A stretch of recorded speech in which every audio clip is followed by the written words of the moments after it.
जिस पत्नी को नौकरानी समझा वही करोड़पति निकली। बारिश की तेज बूंदें रात के सन्नाटे को और गहरा बना रही थीं। शहर की चमकती सड़कों से दूर एक छोटे से घर के बाहर एक लड़की भीगी आंखों से खड़ी थी। उसका नाम था अनन्या। अनन्या साधारण कपड़ों में थी।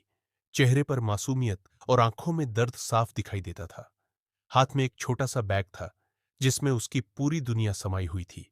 दरवाजे के अंदर से तेज आवाज आई, तुमसे कितनी बार कहा है, इस घर में नौकरानी की तरह रहो, बहू बनने की कोशिश मत करो। ये आवाज थी उसकी सास कमला देवी की। अनन्या चुपचाप सिर झुकाकर खड़ी रही। तभी उसका पति रोहन वहां आया। महंगे कपड़े, हाथ में कार की चाबी और चेहरे पर घमंड। मां सही कह रही हैं, तुम हमारी बराबरी की नहीं हो अनन्या। तुम्हारी औकात बस इस घर के काम करने तक है। ये सुनते ही अनन्या की आंखों में आंसू भर आए। 5 साल पहले रोहन और अनन्या की शादी बड़े साधारण तरीके से हुई थी। रोहन के पिता ने गांव में अनन्या को देखा था। उन्हें लड़की की सादगी पसंद आई, इसलिए उन्होंने शादी करा दी। लेकिन शादी के कुछ महीनों बाद ही रोहन और उसकी मां को लगने लगा कि अनन्या गरीब परिवार से है, इसलिए उसे दबाकर रखा जा सकता है। सुबह से रात तक अनन्या घर का सारा काम करती, खाना बनाना, सफाई करना, कपड़े धोना। यहां तक कि मेहमानों के सामने भी उसे नौकरानी की तरह बुलाया जाता। फिर भी अनन्या ने कभी शिकायत नहीं की। एक दिन रोहन अपने दोस्तों के साथ घर आया। सभी बड़े बिजनेसमैन घरों के लड़के थे। कमला देवी ने जोर से आवाज लगाई, अरे अनन्या, जल्दी चाय लेकर आ। अनन्या ट्रे लेकर आई। रोहन का दोस्त हंसते हुए बोला, भाभी हैं या मेड? सभी जोर जोर से हंसने लगे। रोहन भी मुस्कुरा दिया। उस दिन पहली बार अनन्या का दिल पूरी तरह टूट गया। रात को उसने रोहन से पूछा, क्या मैं सच में इस घर में सिर्फ नौकरानी हूं? रोहन बिना उसकी तरफ देखे बोला, देखो अनन्या, सच कड़वा होता है, तुम हमारे स्टेटस की नहीं हो। अनन्या की आंखों से आंसू बहने लगे। लेकिन उसी रात उसने एक फैसला कर लिया। अगली सुबह जब सब सो रहे थे, अनन्या चुपचाप घर छोड़कर चली गई। समय बीतता गया। 3 साल बाद मुंबई के सबसे बड़े होटल में एक भव्य बिजनेस पार्टी चल रही थी। बड़े बड़े उद्योगपति वहां मौजूद थे। रोहन भी अपनी कंपनी के लिए निवेशकों से मिलने वहां पहुंचा था। उसकी कंपनी घाटे में चल रही थी और उसे किसी बड़े निवेशक की जरूरत थी। तभी अचानक होटल के बाहर कई लग्जरी गाड़ियां आकर रुकी। सभी लोगों की नजरें उधर चली गईं।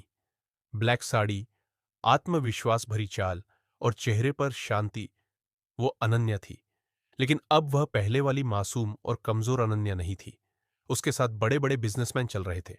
होटल का मैनेजर खुद झुककर बोला, वेलकम मैम। रोहन हैरान रह गया, ये अनन्या? तभी किसी ने कहा, आप इन्हें नहीं जानते? ये अनन्या सिंघानिया है, देश की बड़ी टेक कंपनी की मालकिन। रोहन के पैरों तले जमीन खिसक गई। असल में अनन्या गरीब नहीं थी। उसके पिता एक बड़े उद्योगपति थे, लेकिन उन्होंने अपनी बेटी को सादगी में पाला था, ताकि लोग उसे उसके दिल से पहचाने, पैसों से नहीं। शादी के बाद जब अनन्या ने अपमान सहा, तब उसके पिता ने उसे वापस बुलाया और अपनी कंपनी संभालने की जिम्मेदारी दी। अनन्या ने दिन रात मेहनत की और कंपनी को नई ऊंचाइयों तक पहुंचा दिया। रोहन तुरंत उसके पास गया। अनन्या, मुझे माफ कर दो, मैं तुम्हें पहचान नहीं पाया। अनन्या शांत नजरों से उसकी तरफ देखने लगी।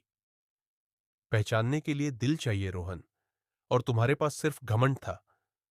रोहन की आंखें झुक गईं। तभी कमला देवी भी वहां पहुंच गई।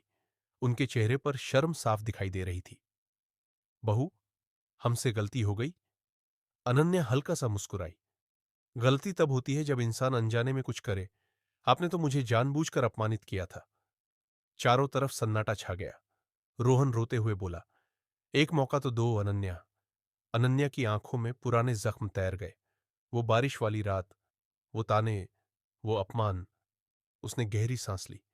जिस दिन मुझे पत्नी नहीं, नौकरानी समझा गया, उसी दिन रिश्ता खत्म हो गया था। इतना कहकर अनन्या वहां से चली गई। रोहन बस उसे जाता हुआ देखता रह गया।